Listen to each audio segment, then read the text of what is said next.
दिल्ली विधानसभेमध्ये आतिशी मार्लेना यांच्या विरोधात आंदोलन सुरू आहे। आतिशी यांनी केलेल्या वक्तव्याविरोधात आंदोलन केलं जात आहे। भाजप आमदारांनी हे आंदोलन केलेलं आहे। शीख गुरूंसंदर्भात केलेल्या विधानावरून नाराजी आहे।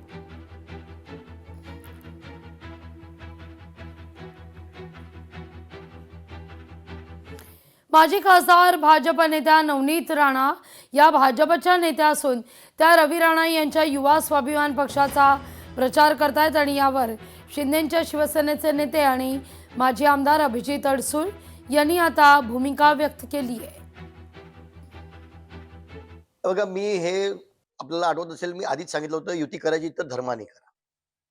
हा अधर्म आहे आणि हाच अधर्म विधानसभेत माझ्याबरोबर देखील झाला होता।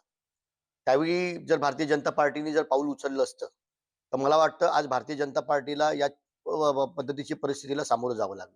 आज भारतीय जनता पार्टीच्या सर्व कार्यकर्ते पदाधिकाऱ्यांच्या सगळ्या उमेदवारांवर होतं आणि त्यामुळे कुठे विचार करण्याची ही गरज आहे। आणि नक्कीच भारतीय जनता पार्टीच्या वरिष्ठ पदाधिकाऱ्यांनी जर लवकर निर्णय नाही घेतला तर मला वाटतं अमरावतीतली भारतीय जनता पार्टी ही संपून जाईल आणि कार्यकर्ते पदाधिकारी एक वेळ अशी येईल की त्यांना विचार करावा लागेल की भाजपामध्ये आम्ही राहायचं की नाही। पुण्यात अजित पवार यांना धक्का आहे। गुन्हेगारी पार्श्वभूमीचे उभे केलेले उमेदवार सचिन खरात गटाचे असल्याचं दादांकडून सांगितलं जात होतं, पण आता तडकाफडकी सचिन खरात यांनीच या निवडणुकीतून माघार घेतली आहे। कोणत्याच उमेदवारांना आता आपला पाठिंबा नाही असं खरात म्हणतायत।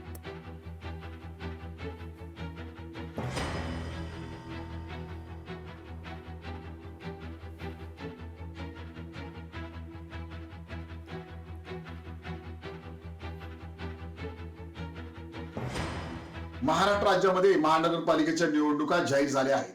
याच पार्श्वभूमीवर मी स्वतः Republican party of India Kharat पक्षाचा अध्यक्ष म्हणून राष्ट्रवादी काँग्रेस पक्षाचे राष्ट्रीय अध्यक्ष आदरणीय अजितदादा पवार यांची भेट घेतली। भेट घेऊन त्यांना मी एक पत्रक दिलं, लेटर दिलं आणि मागणी केली की सन्मानपूर्वक जर मला जागा दिल्या तर नक्कीच आघाडी करू, अशा आशयाचं मी त्यांना पत्र दिलं। परंतु मला सन्मानपूर्वक जागा मिळाल्या नाही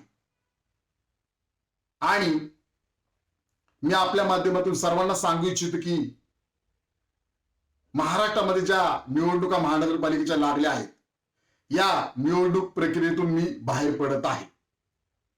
कोणत्याही परिस्थितीमध्ये कोणत्याच पक्षाला आणि कोणत्याच उमेदवाराला माझा पाठिंबा नाही, मी आपल्याला स्पष्टपणे सांगू इच्छितो। तसेच संविधान निर्माता महामानव डॉक्टर बाबासाहेब आंबेडकर यांच्याच विचारधारेवर माझा पक्ष चालतो। त्यामुळे मी परत